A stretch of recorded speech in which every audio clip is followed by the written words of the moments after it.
Yung hindi nagbibigay sa iyo, then i-reject. So that would not be.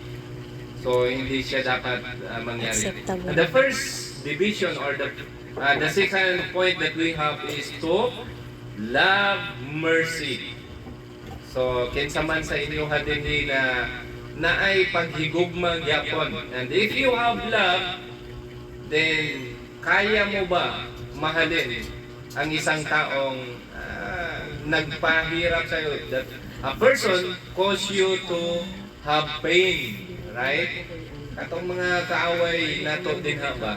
Kaya ba gyapon nimo sila na higugmaon evento na gimaltrato kanila o niya gikawatan kanila o katong mga tao na namiya sa imuha, those persons who hurt you, kaya mo pa rin ba na tanggapin, mahalin, and you would forget what they did to you?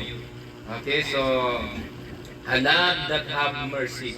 Yan yung pagmamahal na gusto ng Panginoon sa bawat isa sa atin na ating isa puso, isa buhay. Amen. Amen. Praise God.